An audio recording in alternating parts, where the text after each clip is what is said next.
Well, here Marvin Vettori, who just defeated Paulo Costa at UFC Fight Night, and man, it was an unusual week, probably to say the least, right? I mean, now that it's over, what can you say about just the entire experience as a whole? It was crazy. It was a little bit weird, because you're supposed to throughout the week to kind of like, especially the closer the weight cut comes in, to feel like kind of like a little bit like like pissed off at people and a little bit like not in the right mood. And this one was like it's a little bit weird, Sometimes even when you're supposed to feel bad, even when you feel good, it feels weird.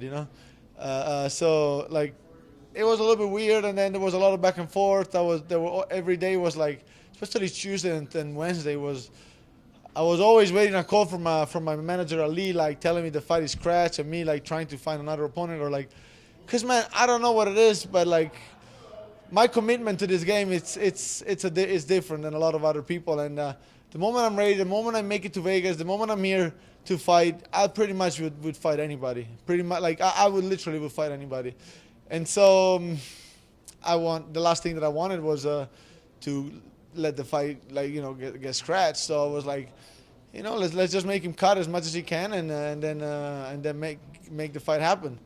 And then I've been hearing all the time like, oh, I saw him on the sauna. He was laughing. He was kind of like throwing water on himself, trying to make it look like he was cutting weight, but he was having fun. He's playing games. He's not ready. You're gonna break him. And then I was like I said before the fight, I said I'm still gonna expect the best Paulo Costa I've ever seen, because what if it shows up like he showed up today, And in fact, I had to, and I'm lucky I did. And I didn't let that tension of the fight go off. But, like I said, like MMA, this sport, it's my life, and the cage is my house. So whoever steps in there, I take on anybody.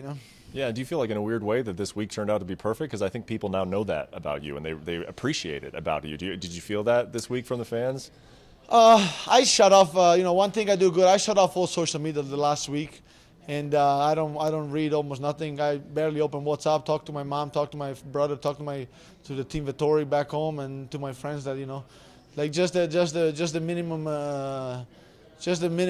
necessary minimum. So I don't know, but I've always been this way. Sometimes I feel like I express things the wrong way and they take it the wrong way, but I've always been this way, and I'm always game. And like I said, my work ethic and my commitment to the game, it's different. When you saw him at the weigh-in, you could tell, right, that it wasn't like he wasn't overweight from like he was fit overweight. So did you almost kind of think on Friday that like, hey, I'm going in and fighting a full-blown light heavyweight here as a middleweight?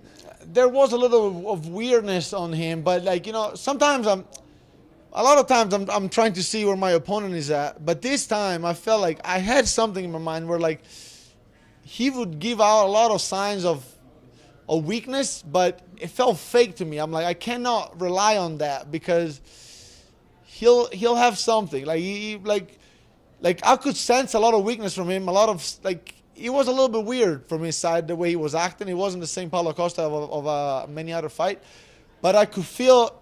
I could not rely on that in a sense.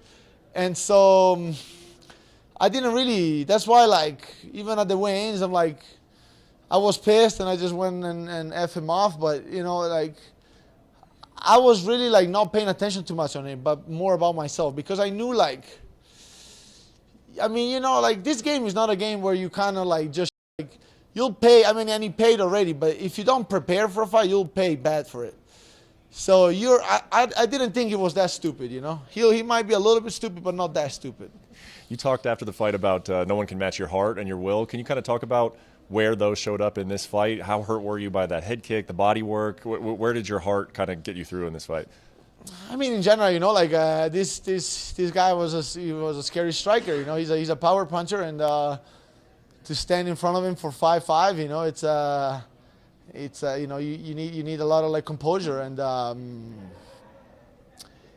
then that's it. Like at the end of the day, nobody can match it. If it's about like staying in and fight till death, I'll stay in until I go out, until I'll die. This is what I go by, and that's what I mean by that.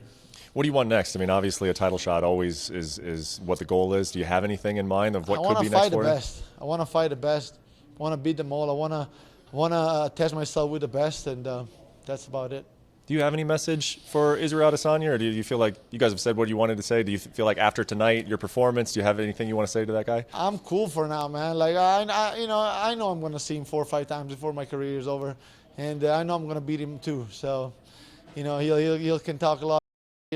I'll see him again, and my last fight I learned a lot about him, more than the first time, and he's just a matter of time. I have a deeper confidence in myself, and the more I go, the more I have this, I build this deeper confidence, and I feel like this fight you saw it more than the last one, and it's gonna, I'm gonna keep improving, and I'll have my time, and I'll have the belt one day.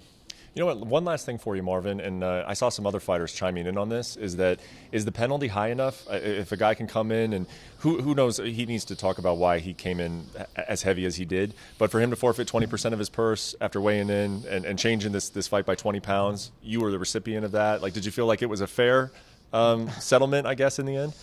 That's, yeah, this match is pretty tough. This match is pretty bad.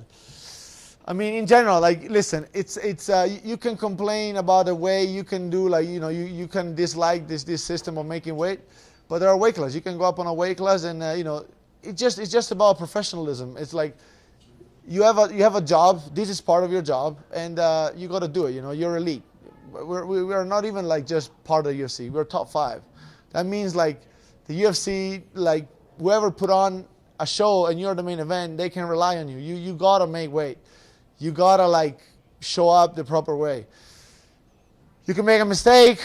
That happens. 1, 2, 3, maybe 4 pounds, but like show up like 20 pounds over. That's like, I mean, I took it just because it's me, and I mean, listen, I mean, for sure people are gonna give me a lot of credit, and I'm glad of it, but for me, it wasn't too crazy of a thing to do, to be honest. But I know, like, it's just because I'm used to in the gym. At Kings, we don't care.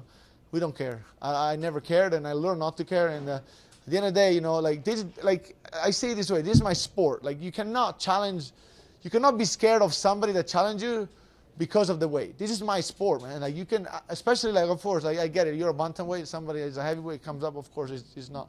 But as a middleweight, I'll face anybody. I'll swear, like, I'll do it. I'll do it. Like, this is my sport. If you're that good, you should be able to at least like deal with anybody. So, and so for me, it wasn't even that crazy of a thing. And I mean, I don't want people to think that I'm always gonna do it and show up this higher on me, this higher on weight on me. But like, yeah, I mean, it's more about professionalism. You have to show up, as I do all the time. You're never going to see me miss weight. Appreciate the time, man. Congratulations on a big win. Thanks for watching ESPN on YouTube. For live streaming, sports, and premium content, subscribe to ESPN+.